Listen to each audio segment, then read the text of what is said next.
All right, chapter 2, grading, test your brain question. What is the total charge for 4 8-hour days use of a D9 bulldozer? If the cost for the rental is $400 per day and the operator cost is $70 per hour. So your answer was B, 3,840. So to break it down, we're going to start off with the bulldozer cost first. So B, that equals the bulldozer. B is $400 per day times that by 4 days, which means the bulldozer rental is $1,600 total. So labor charge, that's your operator's cost. Your operator, he makes $70 per hour times that by 8 hours per day, which totals $560 per day. Now we're going to times that by 4 days. So that means your total cost for your operator, the labor, was $2,240. Now, for the total price, the total cost of this job, we're going to add the bulldozer plus the labor. So bulldozer was 1,600, your labor was 2,240. Total cost for this project for your labor and your rental was 3,840. If you got that answer, congratulations. All right.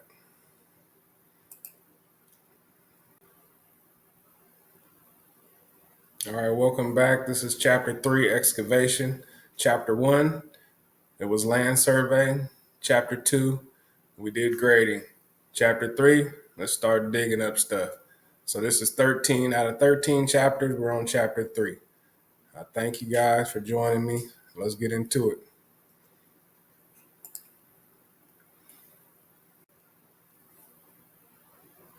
All right, chapter 3, excavation.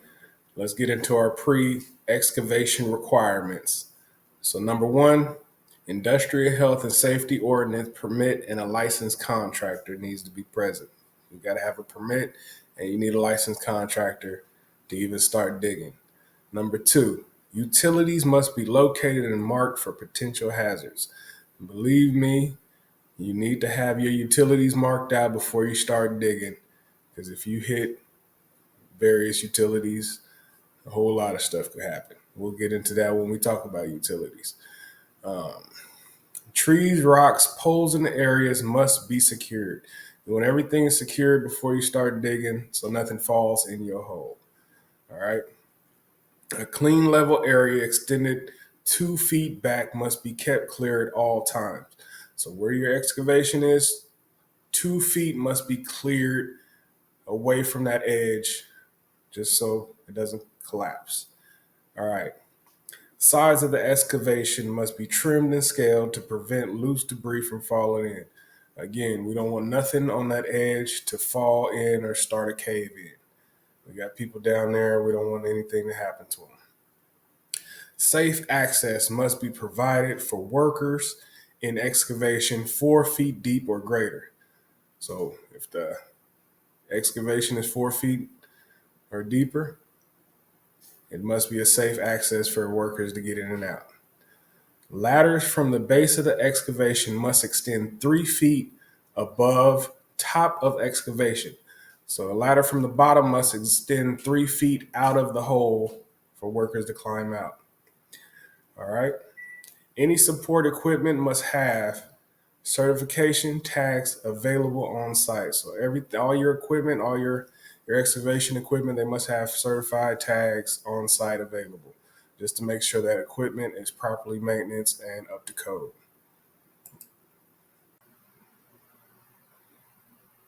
All right, chapter 3, excavations, types of trenches. So this type of trench, the first type of trench we're going to talk about is a slope trench. A slope trench excavation is carried out to create an inclined surface for constructing excavations to maintain stability and prevent soil erosion. So for a slope trench, it's only done in Class C soil. So when we did our grading, that's when we had our soil sample tested, and they'll give you a grade of A, B, or C class soil. So the least cohesive, that means strength of holding itself, structure to hold itself together. So Class C is the least. It's the weakest soil, basically. So we have to have a slope for it to kind of protect our workers in the case of erosion. So our slope for this for Class C soil, it'd be a 1.5 to 1 ratio. So basically 1.1.5 feet you rise for every 1 foot you run. It's basically a 34-degree angle, okay? So every 1.5 feet we go up, we must go over 1 foot. That's how we keep our soil from sliding down and crushing the people in our trench, all right? All right, chapter 3, excavation, types of trench. This next type of trench is called a benched trench excavation, also known as benching or stepping. It is a safety technique that involves creating horizontal steps or levels in the sides of excavation to prevent cave-ins to protect workers. So just like it sounds, we're going to take our sides of our excavation and make them like steps. 1 foot up, 1 foot over. So our ratio for rise and run is 1 and 1. It's a 45-degree angle. So it's going to look like actual steps. 1 foot up, 1 foot over, 2 feet up, 2 feet over. It's to make it steps, and it prevents cave-ins for our workers down below. All right.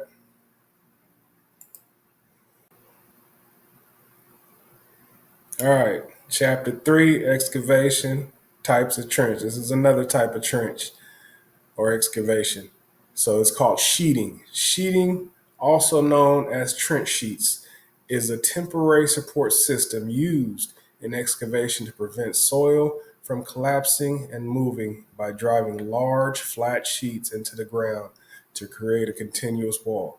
So if you ever wanted to know how they built the foundation for the Golden Gate Bridge, the post, so you can't pour concrete in the water and think it's going to make a solid foundation. So what you have to do is you drive these sheets into the bedrock, into the soil, under the water, and then you got to pump the water out. So these trench sheets make a continuous wall around that excavation. After you make this continuous wall, you pump all the water out to give you that dry foundation. Then you build your concrete foundation for your bridge posts. You pump the water back in, remove your posts, and there you go. And that's how you build a bridge over water.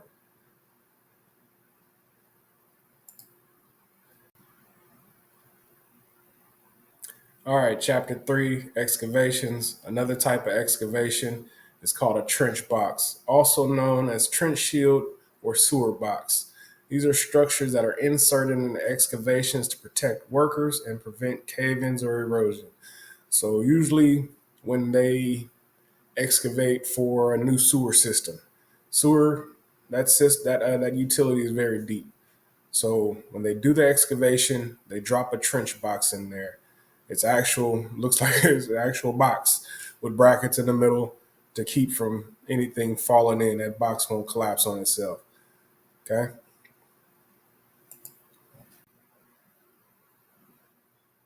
All right. Chapter 3, excavations. Last type of trench is shoring. Shoring is a support system designed to keep the sides of the excavation from falling in. So basically, you're going to build a mechanical wall to support the wall of dirt pushing against it. Simple.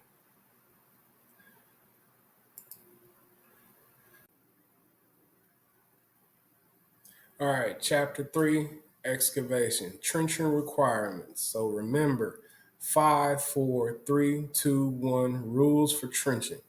Number 5, trenches 5 feet deep or more require a protective system to prevent cave-ins.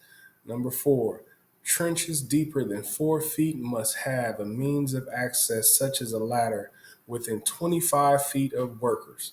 All right, number 3, any ladder used to access must extend 3 feet above the edge of the trench.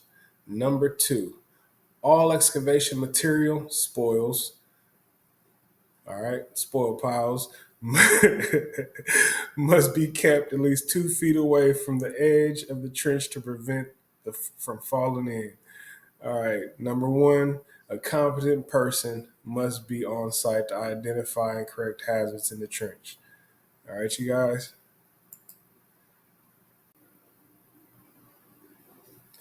All right, chapter 3, excavation formulas. This is just a basic cheat sheet I kind of put together for you guys to help you guys with our excavations or yeah, basically. So distance is a point A to point B. Area is length times width, and volume is length times width times height. All right.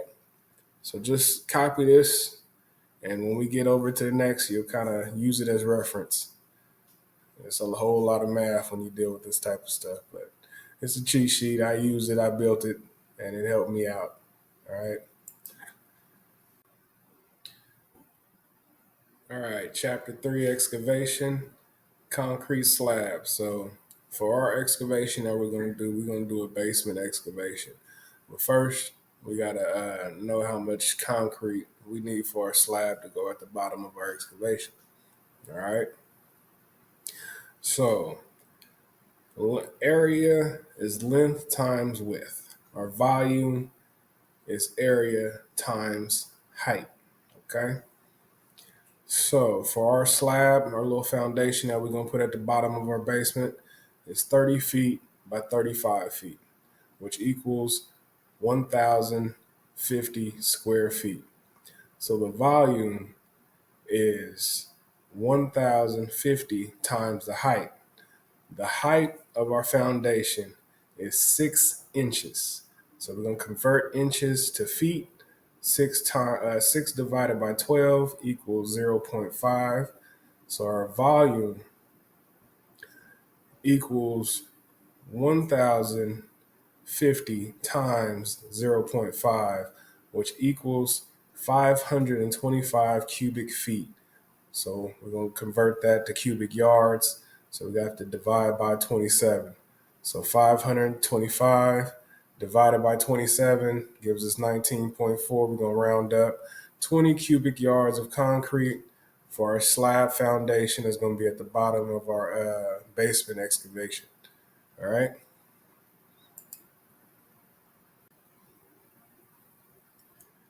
All right, chapter 3, excavation. For our basement excavation, we got to add some work room. So our work room is 2 feet minimum workspace. I'm a big guy. We're going to add 4 feet. So we're going to add 4 feet workroom factor space for our excavation. So we put our slab down there. That was 30 by 35 feet. And then we're going to add additional 4 feet. And then we're going to have our excavation. Okay. All right. So our rise is 4. Our run is 3. So just like when we did our slope in our Class C soil, it was for every 1.5 feet you rise, you go over 1 foot. So for every 4 feet we rise, we must go over 3 feet. Okay. So that's so 3 divided by 4 equals 0.75. So 0.75 is our slope, and we're going to times that by depth. So remember, height is up, depth is down. So the depth of our excavation for our basement is 7 feet. So 0.75 times 7 feet equals 5 feet, 5 feet and a quarter feet, 5.25 foot.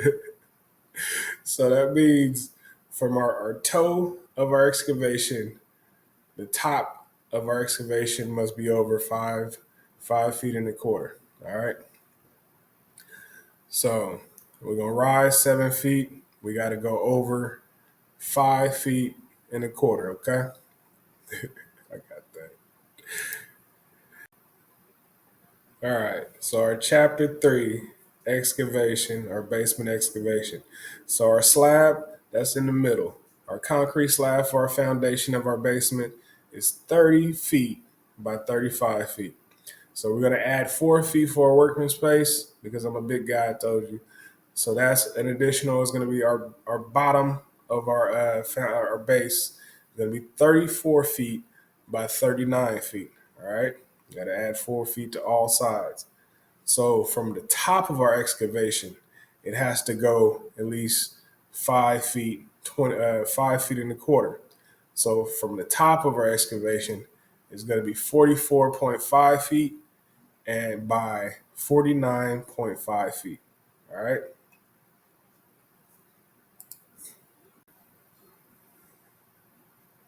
All right. Chapter 3, excavation for our basement. So the basic shape of our basement excavation is going to be a trapezoid. It's an upside down trapezoid. So to find the volume of a trapezoid, first we got to find the area. So first you need the area of the top. The area of the top is length of the top times the width of the top. All right. Then you need the area of the base. That's the bottom. So that's the length of the bottom times the width of the bottom. All right. So then to get the center, because we need to know the center, what's the average, basically? So the center is the average of our trapezoid. So it's the area of the top plus the area of the bottom, the base, divided by 2. All right. So now that we got the area of the center, now we can get our volume. So our volume equals area of the center times the height of our excavation. All right. So that's the formula to for a trapezoid, for our excavation for our basement. All right. All right. Chapter 3, excavation, our basement excavation. All right, here we go. So the area of the top is 44.5 feet by 49.5 feet. The area of the top, that's 2,203 square feet. So the top is 2,203 square feet. So for AB, area of the bottom, we got 34 feet by 39 feet. So the area of the bottom equals 1,326 square feet. All right. So area of the center is area of the top plus the area of the bottom divided by 2. So area of the center is 2,203 plus 1,326 divided by 2. So the area of the center is 1,764.5 square feet. All right, so your volume equals area of the center times height. I know it's a lot. So we got 1,764.5 square feet times 7 feet, because we went down 7 feet. All right. Which equals 12,351.5 cubic feet. And we're going to divide that by 27 to get cubic yards. So our volume equals 457.46 cubic yards. We're going to round that up. Our total is 458 cubic yards of spoils. So for us to put our basement foundation in there and start our basement, we have to remove 458 cubic yards of dirt. Spoils, dirt. Anything you excavate, it's called spoils. It's not called dirt anymore. Once you disturb the soil, it's called spoils. All right. All right, chapter 3, excavations, bulking factor. So the state of the soil. Number 1, in place soil, undisturbed, it's in its natural space. It's that's 1 point cubic yards of volume, right? So loosened soil, after you excavated it and it's loose, it gains a zero point 0.2 cubic yards because it's looser, it's aerated, it's more, it's fluffier. All right. So number 3 is compacted soil. That's when you place the soil back in, you add water, you add all the force that you need to compact it and get it nice and compressed. So it takes up less space. All right. So different soil types have different bulking factor percentages. So for sand, it's about 5% to 12% bulking factor. So when you excavate, let's say we're going to excavate sand from that natural state, it's going to add a 5 to 12% bulking factor when you pull it out. So when you're hauling off your spoils, you have to account for that bulking factor so you have enough trucks to remove the spoils from the area. All right, chapter 3, bulking factor. So our volume of our spoils equals volume of excavation times the bulking factor. So for volume of our excavation, when we excavated for our basement, we got 458 cubic yards of spoils. Let's say our excavation, we was it involved clay soil. So our bulking factor of clay soil is 30%. So the volume of our spoils equals 458 cubic yards times clay bulking factor of 30%. So 30% into a decimal, that equals 1.30. So our volume of our spoils equals 458 times 1.30. So the volume of our spoils is 595 cubic yards of clay spoils. So in our excavation, we'd have to account for that bulking factor so we know how many dump trucks to come to remove our spoils from our job site. All right. All right. Chapter 3, excavations. Problems with excavations. All right. Number 1, inadequate sloping or shoring. So somebody didn't calculate their sloping right or the shoring equipment right, and it could result in a collapse of your excavation. All right, number 2, soil saturation or increase of water in soil. This is why they don't do construction in the wintertime. You want your soil nice and dry when you start digging. If you do it in the wintertime, you can start excavating. We can have a rain. Your soil gets saturated, causes it to collapse. So number 3 is poorly maintained or defective shoring equipment.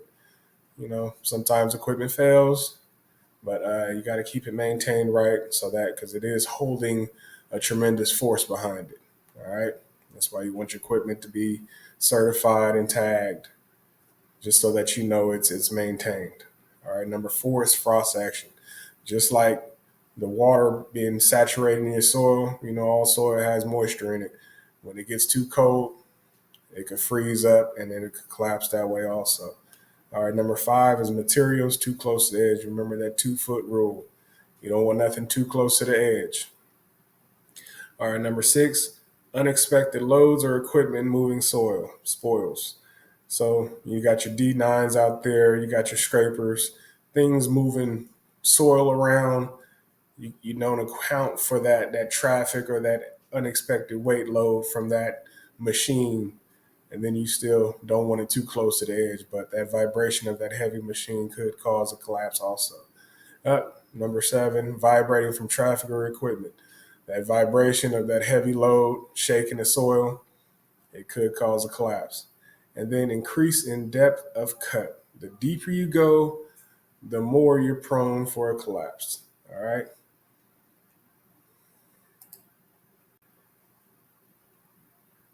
All right, chapter 3, excavation, collapse fracture point. All right, collapses occur at fracture points, FP, back from the face. The edge, about a half to a 3/4 divided by the depth. So basically, if you go up 1 foot, about a half a foot to 3/4 of a foot is where your fracture point could happen. So it could collapse at that point. So let's say if we went up 4 feet, we went over 3 feet. You remember the rise 4 over 3. Our collapse could occur at 1.5 feet on our run, or it could collapse at 2.5 feet from our run. See? You got to always take that in consideration of your excavation collapsing. And then rule of thumb, 1 cubic yard of soil can weigh 1 ton. And 1 ton is 2,000 pounds. So 1 cubic yard of soil can weigh 2,000 pounds. It'll crush anybody it touches. All right. All right. Chapter 3, excavation. Let's test our brain. All right. This is the end of this chapter right here. I truly thank you guys for joining with me. All right. So use a load factor of 50%.